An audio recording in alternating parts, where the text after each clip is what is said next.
I hope that all of you who are watching by Facebook, watching by Zoom, maybe even those on YouTube, but the pleasure is being here at the Little Prayer Chapel at 1026 Polk Street in beautiful downtown Columbia.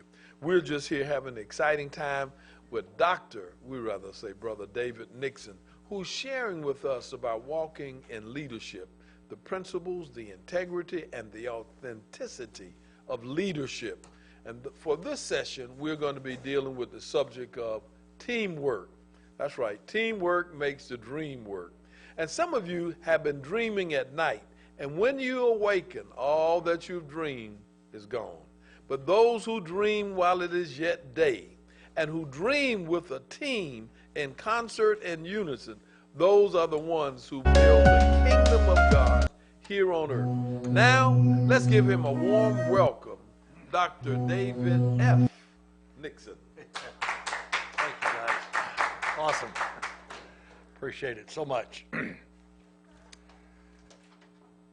on my microphone. This presentation is lesson 4 today, and I have borrowed from a phrase from John Maxwell. I have learned so much about leadership reading his books and materials across the years. I must tell you that in all my years spent in education, I don't believe I ever took one class on leadership. The same also is true on prayer. Now, I do understand that they teach the broader subject of spiritual formation, in which prayer is a vital part of that, but no courses on prayer or leadership. So I did one stint of continuing education in the late 80s called the K-Church Project, sponsored by our denomination, and they invited pastors of congregations of 250 or more who they believe might have the potential to grow their congregation to become a church of 1,000, to participate in that, hence the name K-Church Project. And so I participated in that and learned a lot. I believe that there was a time when John Maxwell did a session with us, and this goes way back into his early journey as a pastor and teacher on leadership. Teamwork requires team building, and together has power. Don't try to run alone. So to get this topic going, I think, if I was correct here, I have a video, and I'm going to take a moment, and I apologize for this, because I want you to see this video. For some reason, it's not allowing me to embed it into my PowerPoint, but if you give me, it is an amazing story of a father and son who formed a team, and I believe you will really enjoy it. So hold on here. Forgive me. Here we go.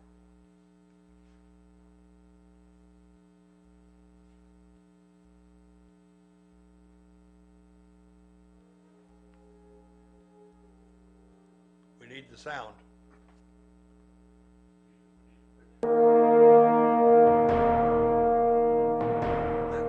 It never found me. Hold on. We're not on.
sorry.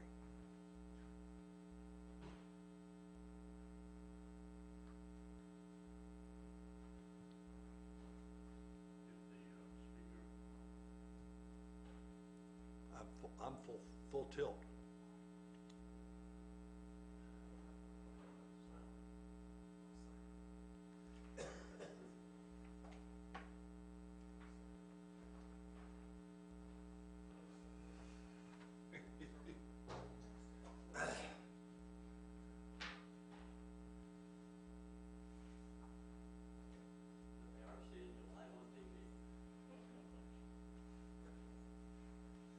Standing over here in the shadows. There's no sound now. Yes.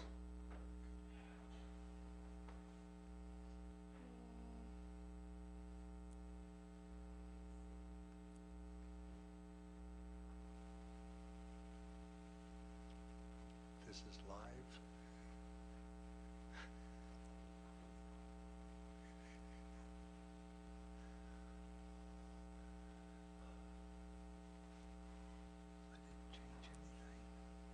Sometimes it'll shut itself off. When it's in the booth. Okay. It's in the booth. It's something he got going on over there.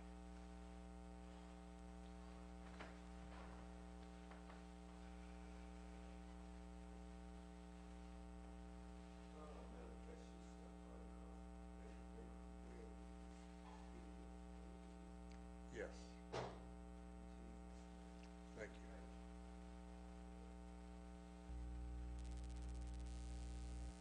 Oh my. Well, enjoy the clouds.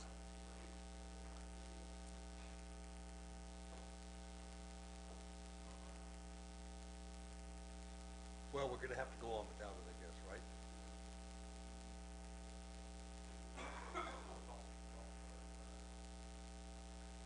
I'll have it ready.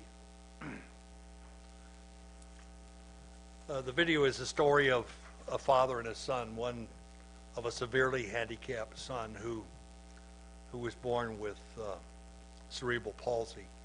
And his father really wanted him to enjoy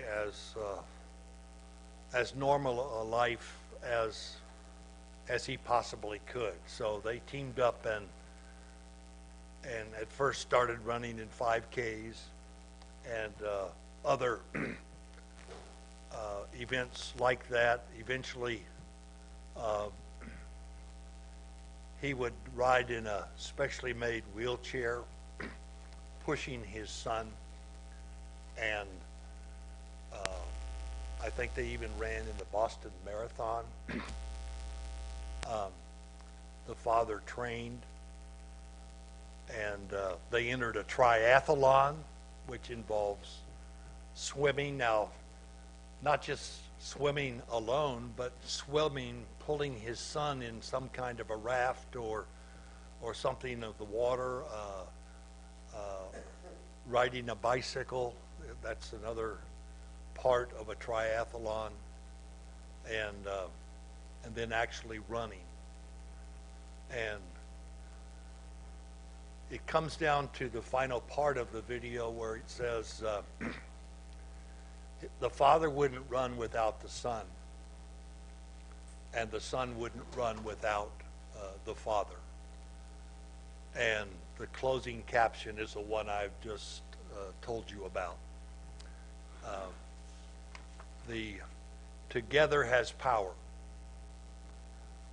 Don't try to run alone. So, now, which one? You want to do the video? Now I'm just giving it all to him. Okay, here we go.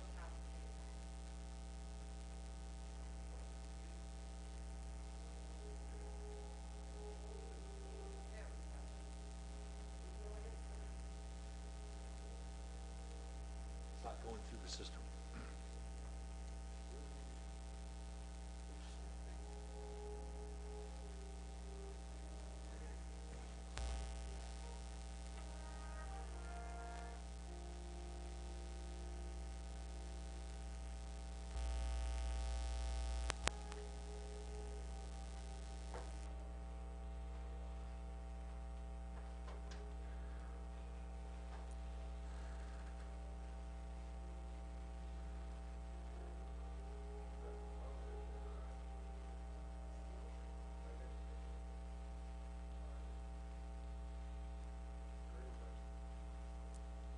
are going without him.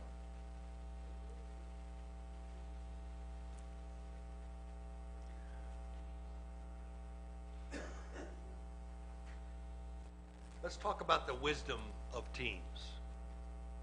Because a team is a small number of people with complementary skills who are committed to a common purpose. If you're in business, the goal is sales, of course, or the sale of a product. That's the common purpose. We are the church, but we have a common purpose. It's the Great Commission, making disciples in all nations. But another part of that is that the team, if you're part of a team, then a team is mutually accountable. So knowing about one another is almost as important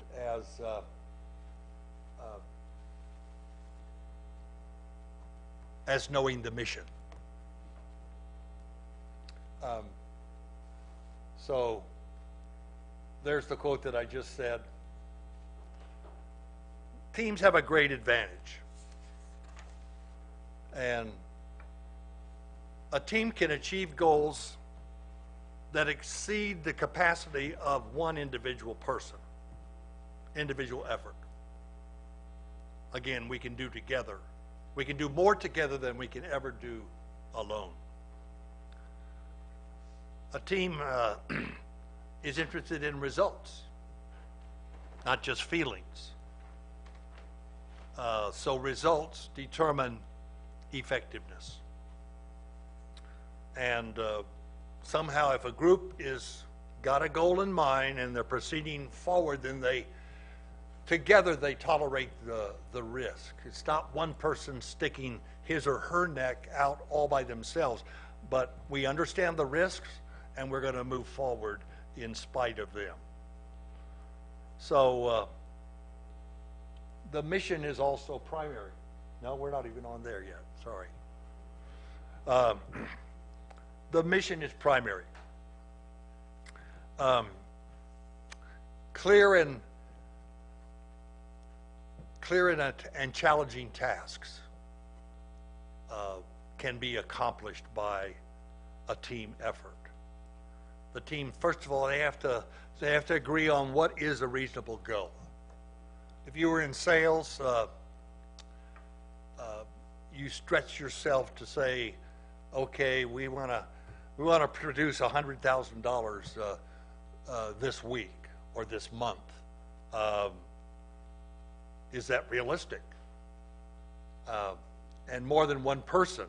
So say you want to grow your church to the next level of, say, 100 people, but you're at 10 people. Is that a reasonable goal? And I would say yes, depending on the timeline that you establish. If you want to grow to 100, then you need to give yourself time to do that. The team's IQ is much higher than that of one individual. So there's real advantage in teams. The ability to work with a team is one of the marks of a great leader.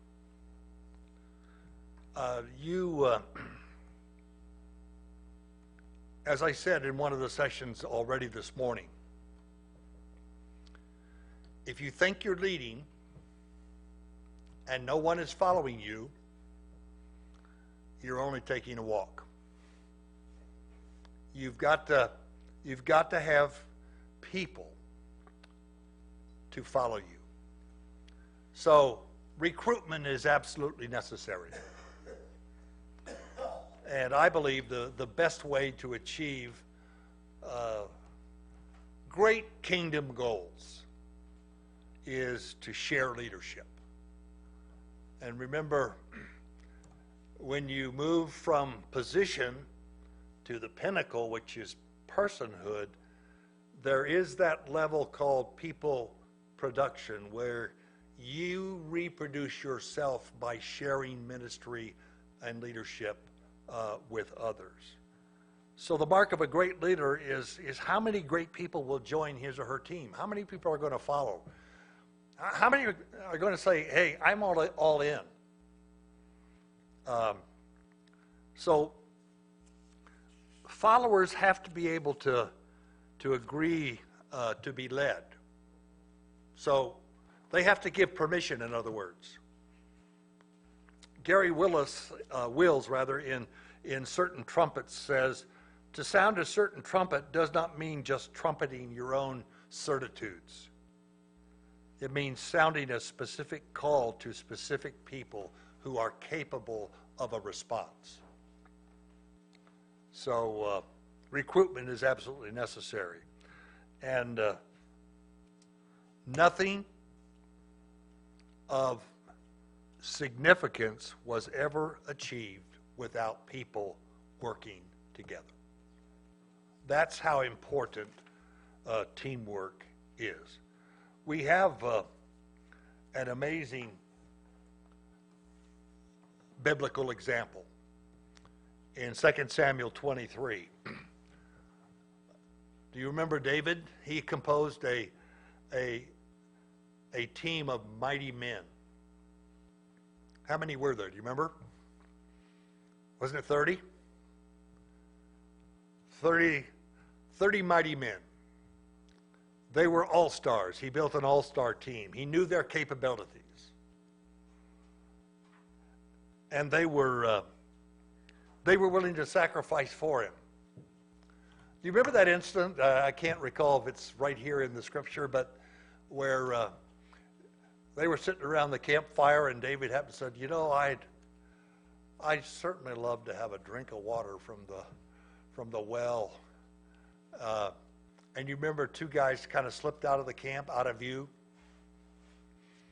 and went behind enemy lines, climbed this mountain, and brought to him the exact water that he had requested. You know, he was a true leader. They were willing to sacrifice anything. They could have lost their lives doing what he had asked. And you remember, he thought it was such a gift from the Lord. You remember that he poured it out as a thank offering before the Lord. I think he actually refused to drink it, if I'm recalling. He refused to drink it. So David's team comprised of, they would keep pace with him as he attempted mighty things. And that's the kind of team you want to build. Maxwell calls this the law of the inner circle. You've got to build a team around yourself of people who share your goals and who want to achieve something great for God and the kingdom. Do you have the composition of a team? Well, there's a clear role definition. If I had the picture, and if we get it soon, I will be able to show you a team that we took to a little camp outside of Campinas, Brazil. I believe it was in 2007, and it was a multi-ethnic group. We had teenagers, we had older people, we had young people, we had pastors, we had laymen, we had people of various skills and abilities, and we formed a team. Our goal in that team was to do all of the landscaping and outdoor work. Plus, they wanted all of the beds to be repainted. So that means all the mattresses came out. So I had a picture, and if we ever get it, I'll show it to you. The first morning, we came together and assignments were given. Well, nobody knows until you begin to work what level of skill somebody might have. But that's what I'm talking about. You're given assignments. Okay, this is what we're asking you to do. Individual ability is clear. Okay, when we discover what somebody can do, then you tell them on a team what are they expected to contribute. We had one teenager on that group who didn't do what was expected of him, and so he was told he would never get to go on another trip with us. So, very important. Clearly define the job duties, the responsibilities, and the priorities. Okay, what are we trying to accomplish? I believe in a church, it's very important that the leaders are given, maybe in a retreat setting or some kind of extended period of time together to do long-term planning.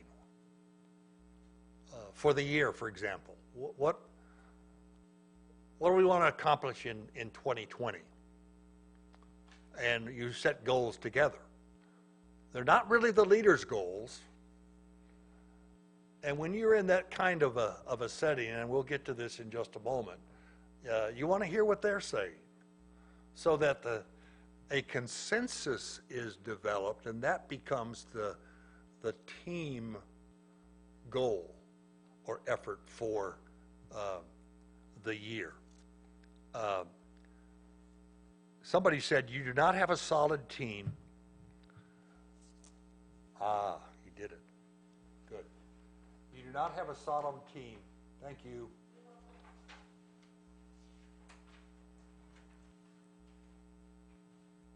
I'll catch us up here. If I can find the cursor. Okay.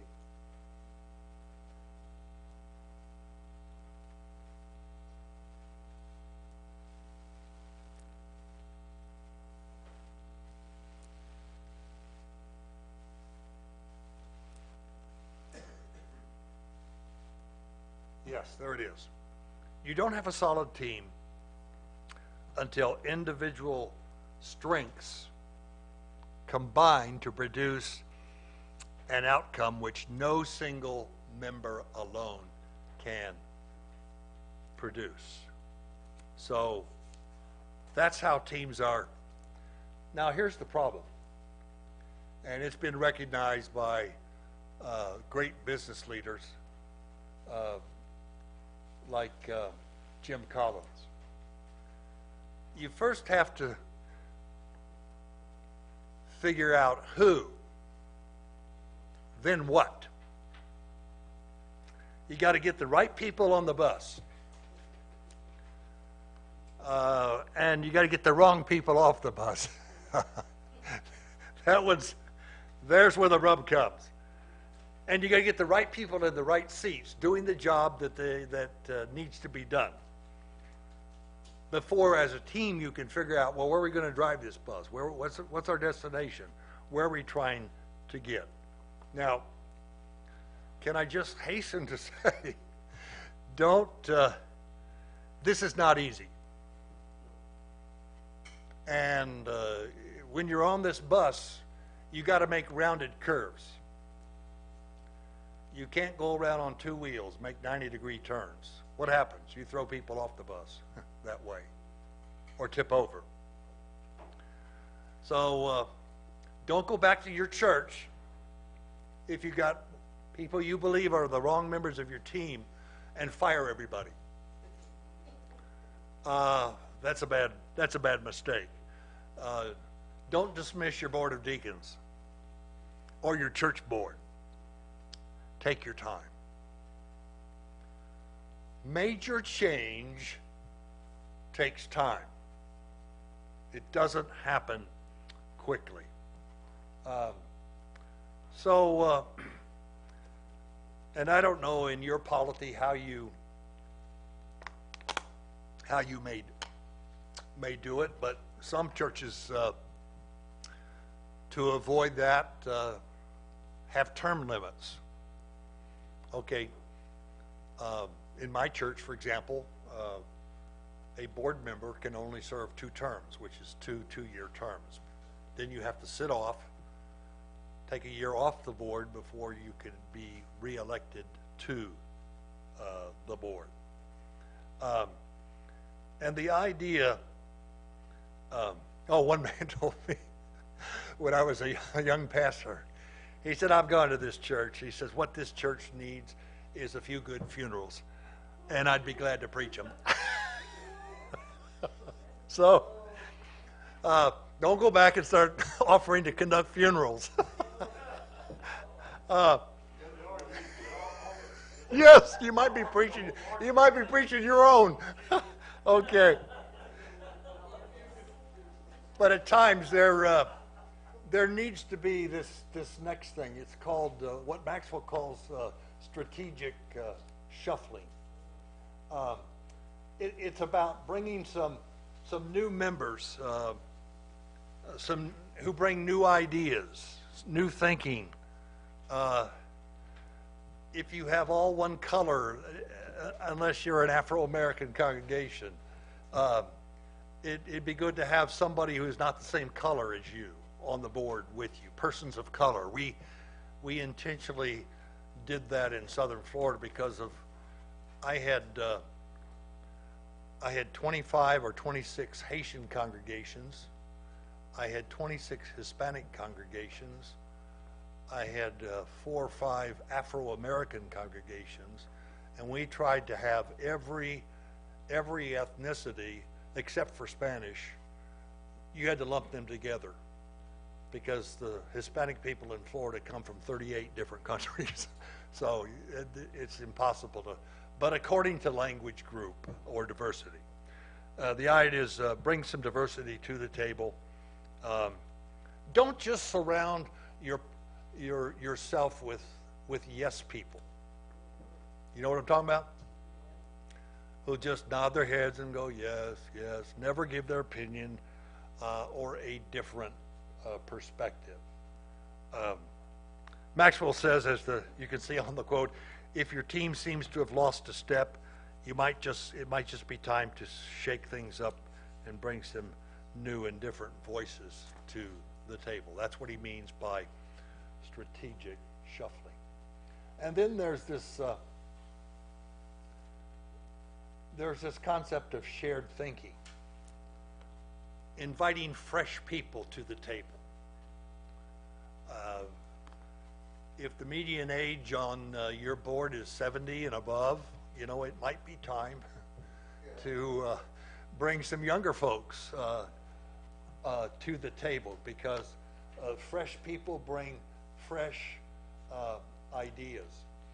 And when you begin to approach problems and needs in a congregation, a team can do some brainstorming. It's a good way to get the creative boost that the church may need. And again, multiple brains are better than one brain. So your team can bring creativity and insight to the table if you'll give them a chance. And unfortunately, there has to be a few good funerals before that can take place in some congregations. And then don't allow pastoral leadership to become death by 1,000 cuts,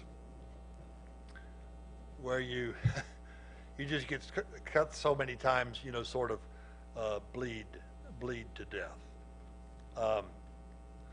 It's not any one person. It's not any one criticism. It's the constant and steady stream of criticisms that wears a pastor out. One guy said, my depression came on gradually. So by the time I was in deep depression, I didn't even see it coming.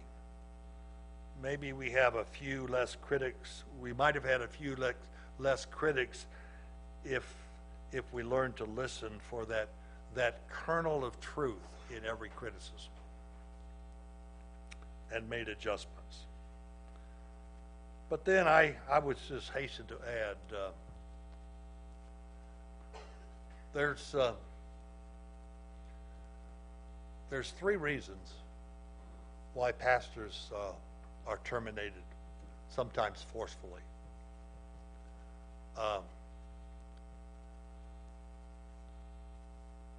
Bullies,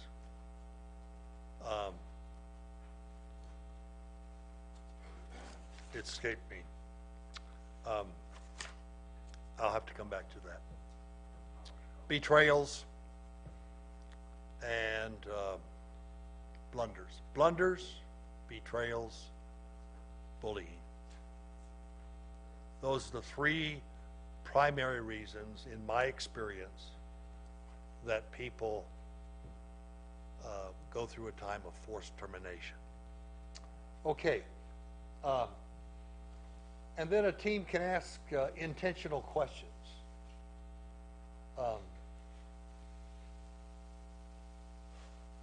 I was taught by my superiors once I came into this position as a superintendent to never make accusations. Ask questions. You can know what you're trying to get at, but you don't have to just bluntly, in your face, throw it out there. But you can ask questions, and as you ask questions, people open up, and you get the perspective that you are looking for. Intentional questions. Ask people what they think. It can unlock a fresh flurry of observations and solutions. Asking questions is a great way to get to know what the team thinks, as well as how they think. And then I added asking team church board, what are they thinking? What are they hearing? It can be informative and helpful. Peter Drucker says there's 3 questions, of 5 questions that you need to ask your team. What is our mission? Who is our customer? Who are we trying to reach? And by the way, can I just add here that some churches are intentionally saying, well, we're only going to reach out to 20-somethings. They're going to narrow their target base as if all of us above the age of 30, we don't have anything to say or contribute. I think that's extreme. I believe you would find in the New Testament intergenerational churches where every generation has something to contribute. The older generation. And by the way, did you know a lot of younger pastors just seem quite eager to show the elderly people in their congregation the door? Do you know that for every it takes 5 new families to replace one elderly, mature, giving person in a church? That means you got to go out when the ratio is 1 to 5 right now. So for every older person that you won't even listen to, guess what? They take their purse with them. They take their wallets with them and their checkbooks. So learning to listen. Who's our customer? I think God wants to build, what does the customer value? And again, every generation has something. And then number 4, what are our results? Are we achieving what we hoped we would? Are we winning people to Christ? And then what is our plan? Gwen kind of hinted at it at lunch, and it reminded me of the fastest growing church that we have had in our movement in Cali, Colombia, which is built on this same concept of the master's plan, where you gather, each person gathers 12 others, maybe of their family or friends together, and it becomes either a small group or a cell in that church, and then cells produce other cells. As these people become leaders, they grow. I know our largest Hispanic church in Miami, Florida, was built on the master's plan. It has grown to 1,000 and it's still growing. So what is your plan? Is it the master's plan? Sometimes Maxwell says there's this thing called courageous departure. Are you willing to break away the things that you normally or usually do? Again, rounded curves, not abrupt 90-degree turns. If you've ever been on a hayride, you hope that the driver is making rounded curves. I was on a hayride one time in the pitch darkness when the driver took an abrupt right turn and everybody flew off into the darkness. We were just hoping that nobody was pinned under the tractor. Are you comfortable with old problems over new solutions? These are questions now. And you have to take time. You've got to get to the place from the authority of your position to they follow you because you're an authentic leader. And it's a slow climb from there to here. And what got you here may not get you there. So departing from the tried and true is costly to your pride. Maybe you would have done it another way. But if you're bringing a group of people along, the end result is what really counts. It takes real courage to be willing to make mistakes and look foolish,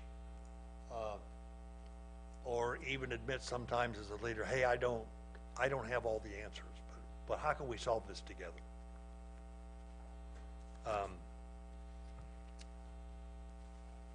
The next thing is teamwork is sharing leadership.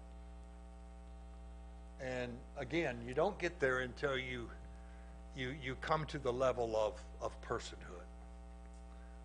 A good team, it shares the rewards as well as the responsibilities. So that means when the team succeeds, the pastor doesn't just take all the credit. And a good team cares about outcomes. We all have a stake in the outcome that way. You can forget about achieving great leadership if you're unwilling to delegate. If you have to do it yourself, and this leads us into that. I'm going to skip through the effective team. I think you have all of those things filled in your notes, but I want us to. It is amazing what we can accomplish if we work together as a team. I think this is a statement that I've recently seen accredited to President Ronald Reagan. If you forget about who receives the credit. Ultimately for us, I just think it's just a good thing to always divert attention For me, I do it, I always raise one finger to heaven. Divert all of the glory to God if we accomplish anything. And then here's a great formula for success. If you pray as if it all depends on God, then work together as a team, personalized here, as if it all depends on me. Great things can be achieved. The best way to become the best version of ourselves possible is working together with people. Well, great leadership requires effective delegation. The picture that you see on the screen is that team. One of our jobs was to lay sod in an area there where there was just sand and dirt. And first of all, you had to prepare the soil to receive the sod. But we started out with each person going to the sod pile, grabbing a piece of sod, taking it over and laying it, one by one. The man with the, I would call that maroon or a red hat, that's the missionary, Stephen Heap. He said, hey, I got an idea. Let's form a line. What he actually was saying is, let's form a team. And they passed, somebody was on the sod pile, would pick it up, and we passed it from person to person to person, and had that whole area sodded in a matter of minutes. Proving again to me that great leadership requires effective delegation. I like to remind people of a dirty reality. There is a thing called, and maybe you could tell me, have you ever been a victim of dirty delegation? What is that? Well, somebody gave you an assignment before you had a chance to even figure out how you were going to accomplish it. They took it back from you or got somebody else to do it. You're smiling. I think that's happened to you.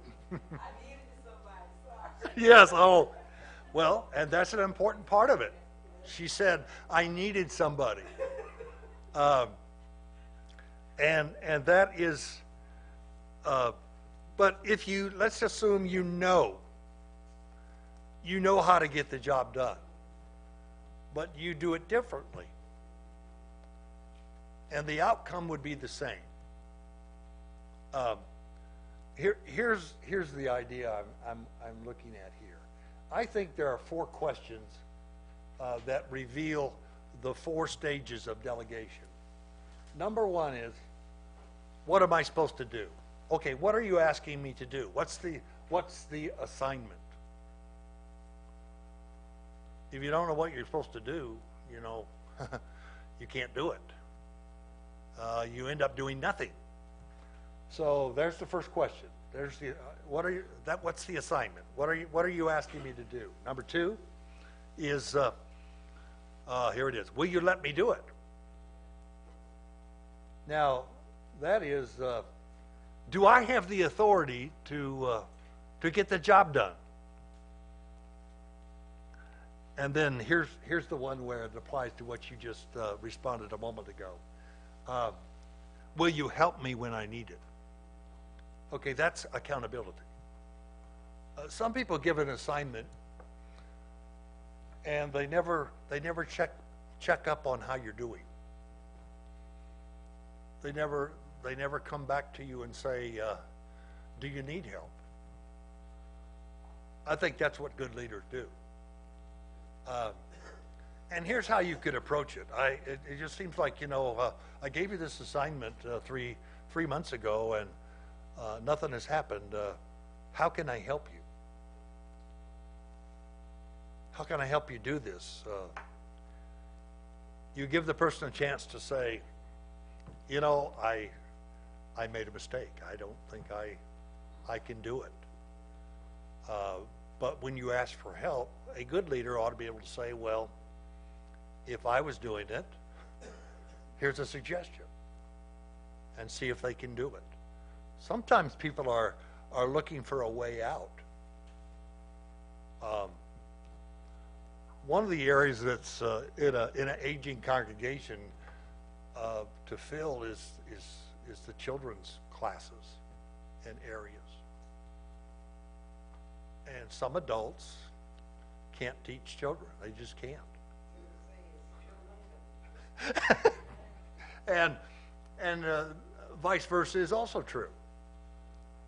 Some are great at rocking babies, changing diapers, telling Bible stories on a child's level, but you put them in front of a group of adults and they would be lost. But accountability is checking up on people. Then the fourth question is, will you be honest with me? Will you tell me how I'm doing? And if they're doing good, give affirmation. Because when it comes to affirmation, we're all like thirsty puppies.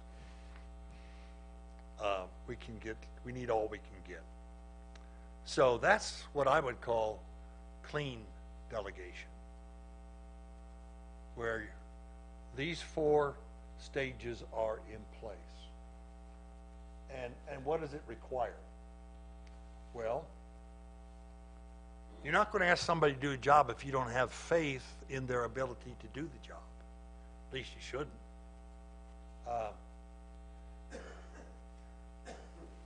And then release. Oh, this is the hardest one for pastors. Want to say something? Yeah, I was just ready to say before you flip there, I haven't been the best at following my notes, but I was going to bring up the idea that the hardest part about delegating is actually letting go of it. It's easy to wish somebody would help you, but wonder why they don't because you never let them do it. If you're going to delegate, we have to let them lead whatever it is we've delegated to do. You're reading my mind, because that's what I mean by release. Yes. Okay, so if you're a leader and you need to help and you delegate, and they, like, if they're not, They're not getting the job done? how do you, Well, you don't embarrass them publicly. Always one-on-one. Pull them aside and say, make observations, not accusations. It looks like you're struggling. How can I help you? Did I ask you to do something you cannot do? Just be honest. And sometimes they're looking for a way out. But release is about, and quite honestly, if you're smarter than the person that you've asked to do the job, you know how to get the job done. And you can get it done in 15 minutes. And it might take them 15 hours.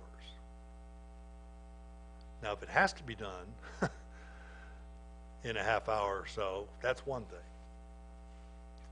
But if it can wait, release is release yourself from the desire that saying to yourself, I can do better. I can get this done. Why did I ever ask him in the first place?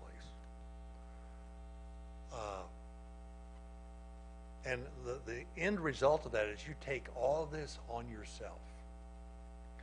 Do you see this picture? I am the guy in the green shirt. And we went to Quito, Ecuador, to our seminary there with a team from southern Florida.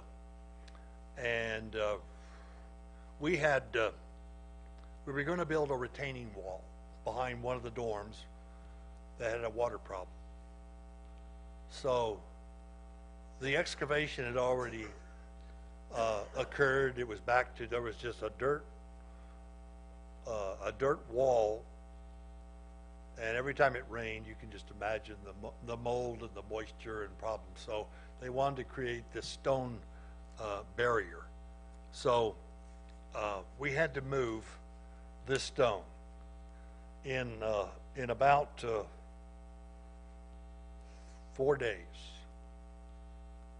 We moved by hand 18 tons of rock. Now, there's no way one person could have moved 18 tons of rock in 4 days by hand.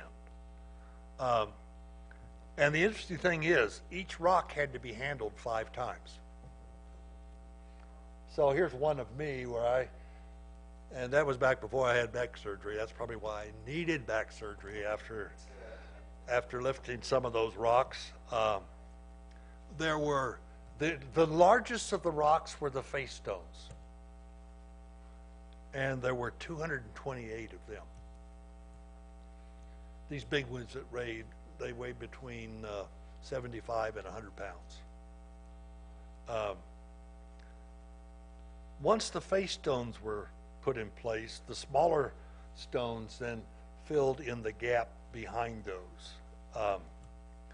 And in 4 days, we didn't finish the wall. But we got it to a point where another team could easily finish. So we have to release the desire to do it better ourselves. Now, if you want to move that much rock yourself, have at it. But you're going to hurt yourself in the process. And here's maybe the hardest part. Learning to relax with your obsession that it has to be done your way. Wow. And that was hard, especially if you know you could do it you can do it in 10 minutes if you really applied yourself. But again, why would you ask somebody to do it?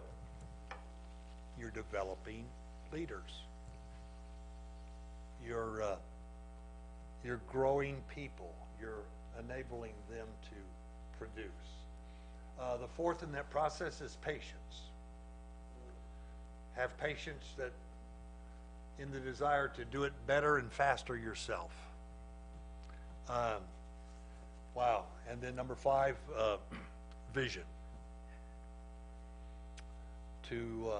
You have to have a development. Why I'm asking somebody else, I'm sharing my leadership, and I'm going to delegate authority to you to carry it out, is you are developing others with your delegation freedom.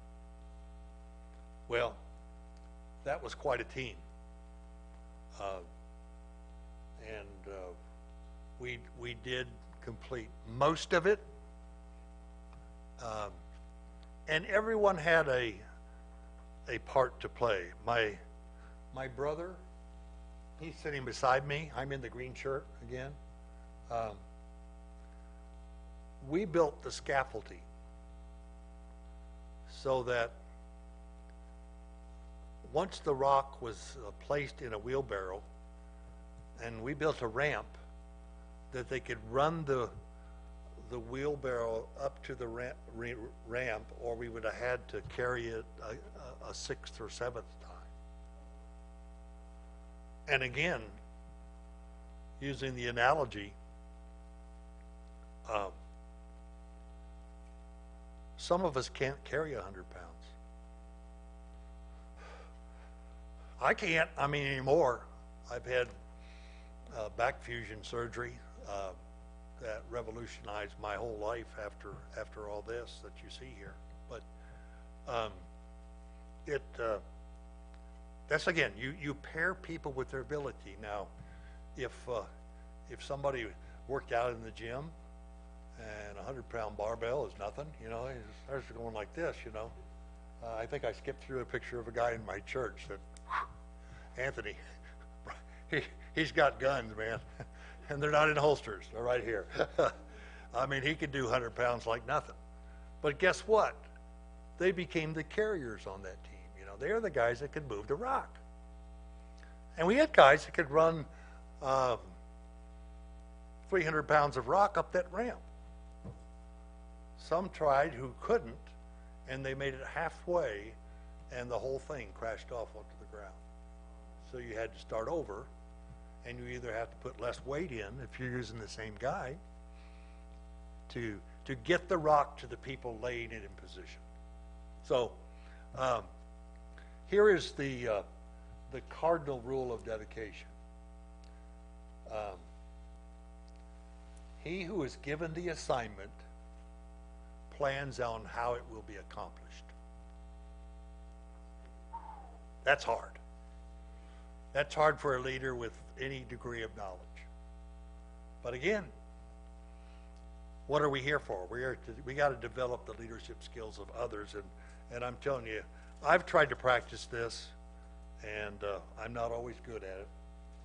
But I'm going to show you this. I'm not sure how this applies, but we're talking about team building. I believe this is absolutely true. You are only going to grow your church to the extent that you have developed the organization to sustain it. That's what the graph illustrates. So, if you grow quickly without the organization to support it, tying in again with building the team, building the organization to sustain the growth, we are in for problems. If this continues to grow, but this organization remains the same, what happens? It'll topple. You cannot sustain it. So, if you really want to grow, you got to grow the organization. And sometimes people get more help than they need as the foundation, and then you can grow to it. That make sense? Well, it's affirmation or encouragement that moves a team forward. Encouragement, as Maxwell says, is to a team what wind is to the sail. It moves people forward. Discouragement, however, does the very opposite. It's hard to move discouraged people anywhere. And you heard me use that phrase that the Lord woke me up at 2 o'clock one morning and spoke to me. It was my last pastorate, seriously divided congregation over a staff betrayal of the pastor. And the congregation took sides, some with the staff member, others with the pastor. And the Lord woke me up and said to me, David, the only way this church is going to move forward is on its knees in prayer. And so that became our rallying cry. That became the goal. And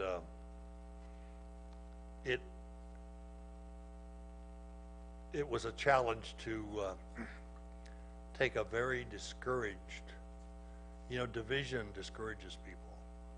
It hurts everybody. Encouragement moves people forward. You're not moving anywhere if they're discouraged. It does the very opposite. This is another team that I went on to one of my favorite places. I've been there 5 times now, to Oriala, Guyana. It's on the edge of the rainforest in South America. And our task on this one was to build a bridge, to bridge across this ditch. And one of the locals had to clear out in just clearing out the ditch so that we could had to clear out an 8-foot anaconda was finding its way down in there. But we had 2 people. The guy in the white hat was a general contractor, and he could have done the job himself. The guy down in the ditch was the guy that had walked the girders building the original Twin Towers in New York City that came crashing down with the terrorists. He was a New Yorker, and he was a graduate of the Union School of Diplomacy. It was his way or no way. So look what everybody else was doing. Just sort of standing around and watching him work. What a challenge to grow people in the course of just a matter of a few days into a cohesive group of people that can work together and complete the bridge. Hey, we did get the job done.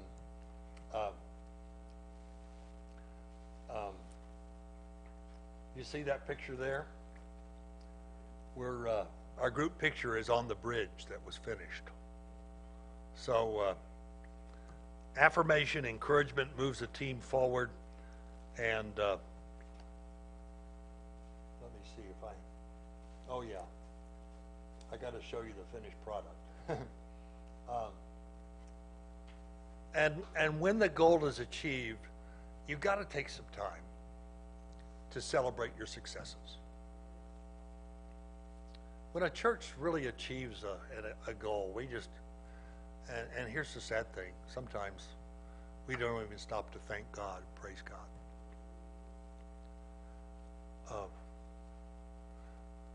We took 4 different teams into Haiti after the earthquake in 2010. And we accomplished the completion of a 2,000-seat sanctuary in the heart of the Voodoo community. And we noticed that the pastor didn't have a dependable vehicle. So we said to ourselves, we could do something about that. So we went home and raised a little bit of money, found a Toyota truck, 4-wheel drive, got it shipped over there. And I'm told after that, we brought the pastor and his wife to Southern Florida, and in our missions convention, handed them the keys to the truck that was sitting outside. It was just so awesome. And when they got home, the ladies of the church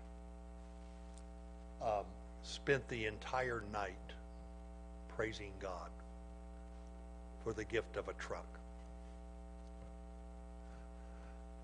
I mean, they sent these pictures of people praising the Lord, walking around the truck. That's celebrating a success that God has done. So, you can celebrate people that have made a real difference. And, it doesn't have to be syrupy and all that, but express appreciation to people that have helped you achieve what you set out to do. I really hope this video is able to play in closing. This is what's called a lesson from geese. Maybe not.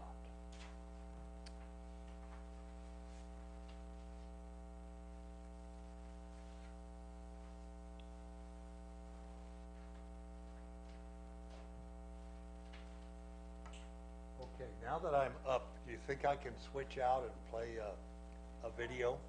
Okay.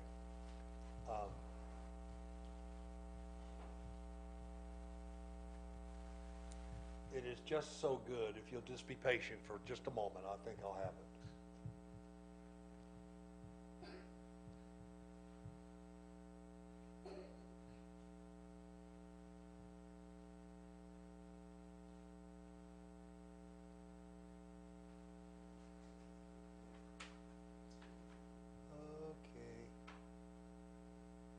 I gotta fix that problem. Sorry, guys, but,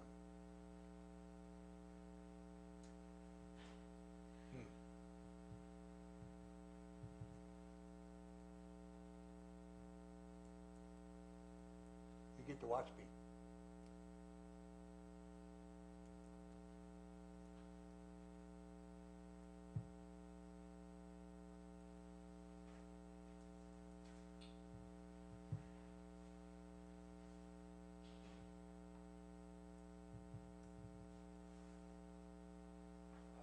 Sorry.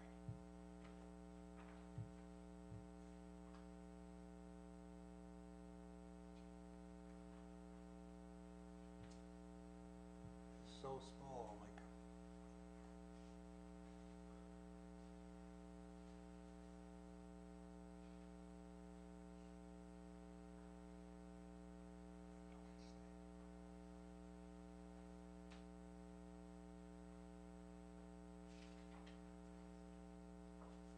Oh, come on, where are you?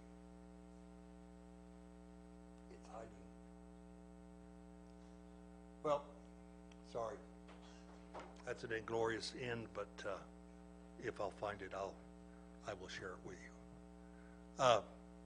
That is the end of this lesson, but you'll notice that if you study it, geese fly in a V formation. And when they do, there's a reason. The strongest geese are in the form of that V. They always fly in a V formation. And the weaker geese fall in behind. And somehow from the power of the strongest geese, it makes their ability to fly easier. And I'm told that if one of the geese gets weary or sick and falls out of formation and flies to the ground, another geese will drop out of formation, go to the ground until the geese are able to fly again and rejoin the team. Together is power. Don't try to fly. Don't try to run alone. Amen. Thank you.